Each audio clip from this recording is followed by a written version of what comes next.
Assalamualaikum warahmatullahi wabarakatuh. Hai teman-teman. Kali ini saya akan membawakan materi mengenai respon hewan terhadap lingkungan abiotik pada mata kuliah ekologi hewan. Nah, sebelum saya memaparkan materi, alangkah lebih baiknya kita perkenalan terlebih dahulu ya.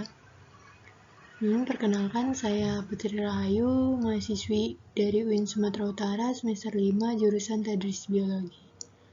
Nah, kalau teman-teman semua berasal dari mana nih? Jawab di kolom komentar ya. Sebelum kita memasuki materinya, saya ada sedikit games untuk melatih kefokusan. Coba saya meminta kepada teman-teman, coba temukan hewan yang ada di hutan hujan tropis ini dalam waktu 5 detik. Saya hitung ya. 5, 4, 3, 2, 1. Nah, jadi hewan yang ada di hutan hujan tropis ini terdapat 7 jenis, yaitu burung, macan, katak, kera, ular, kupu-kupu, dan juga kukang. Siapa nih yang benar jawabnya?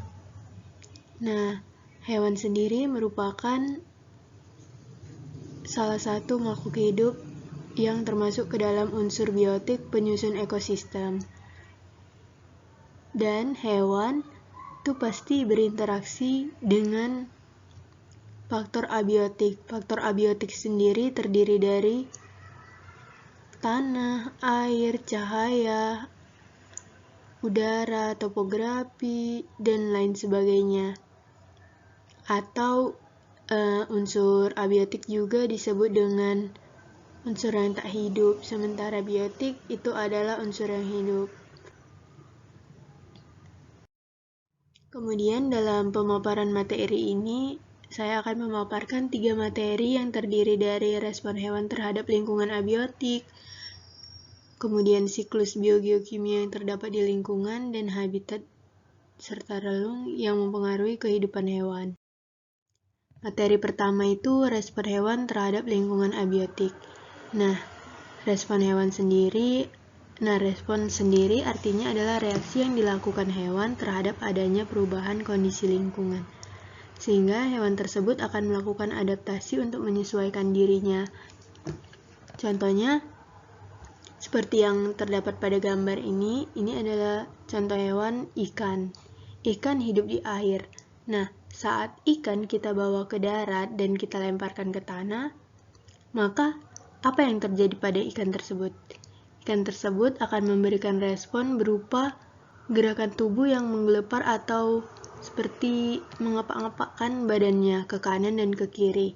Itu merupakan contoh respon hewan karena perubahan dari lingkungannya, dari yang tadinya air menjadi daratan.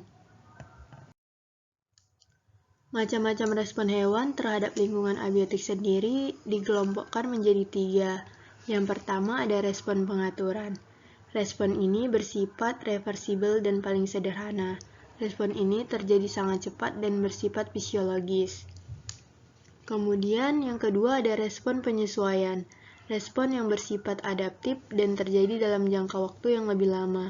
Respon ini terjadi ketika hewan mengalami perubahan lingkungan yang berlangsung dalam jangka waktu yang cukup lama. Nah, yang ketiga sendiri ada respon perkembangan. Respon ini terjadi selama periode ontogeni dan bersifat irreversibel atau tidak dapat kembali lagi. Respon ini terjadi pada saat hewan mengalami perkembangan dan pertumbuhan. Contoh-contoh respon hewan ini yang pertama respon pengaturan.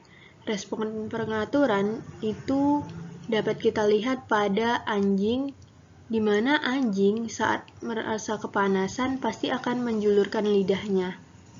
Nah, itu merupakan respon pengaturan di mana dia mengalami perubahan suhu lingkungan atau kekeringan pada tubuhnya, sehingga anjing akan menjulurkan lidahnya. Kemudian ada contoh pada respon penyesuaian itu beruang yang melakukan hibernasi. Jadi beruang akan melakukan hibernasi untuk mempertahankan hidupnya saat musim salju atau musim dingin. Kemudian pada respon perkembangan contohnya terjadi pada kata, di mana kata pada saat masa larva dan berudu akan memiliki ekor dan juga bernapas menggunakan insang karena pada masa itu kata hidup di air. Sehingga kata pada fase larva dan berudu membutuhkan insang dan juga ekor untuk membantunya hidup di air.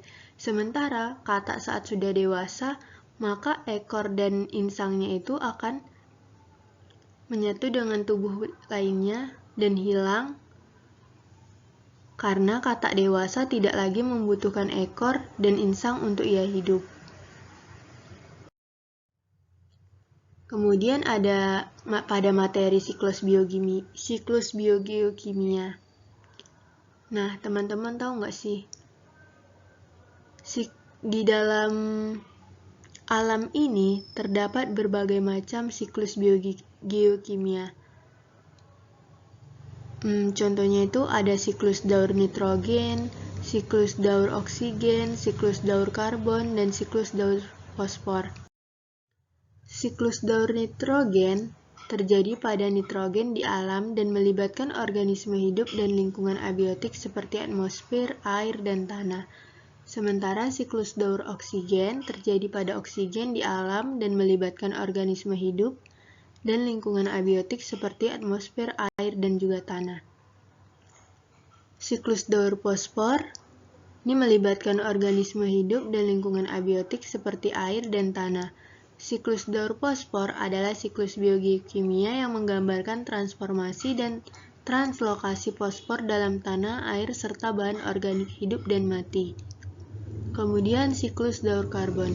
Siklus ini melibatkan organisme hidup dan lingkungan abiotik seperti atmosfer, air, dan tanah. Dalam siklus ini terdapat 4 reservoir karbon utama yang dihubungkan dengan jalur pertukaran, yaitu atmosfer, biosfer, terestrial, lautan, dan juga sedimen. Kemudian ada habitat. Materi yang ketiga, ada habitat dan relung yang mempengaruhi kehidupan hewan. Habitat sendiri adalah tempat di mana suatu spesies hidup dan berkembang biak.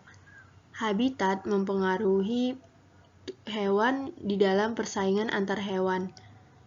Karena hewan bersaing, contohnya itu hewan yang bersaing untuk mendapatkan sumber daya yang terbatas di lingkungan tempat mereka hidup. Persaingan ini terjadi ketika 2 atau lebih hewan memiliki kebutuhan yang sama dalam lingkungan yang sama. Contohnya ini hewannya kucing. Kucing pasti akan merupakan salah satu contoh hewan yang akan memperebutkan tempat wilayahnya dan akan menandai tempat wilayahnya.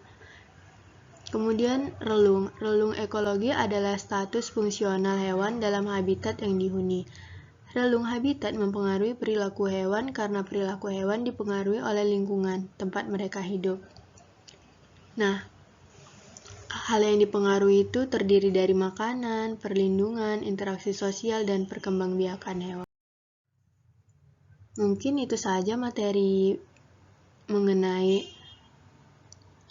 respon hewan terhadap lingkungan abiotik yang saya sampaikan. Terima kasih, dan apabila ada kekurangan, saya mohon maaf. Dan kalau ada yang perlu direvisi, tolong sampaikan di komentar ya. Terima kasih, bye-bye.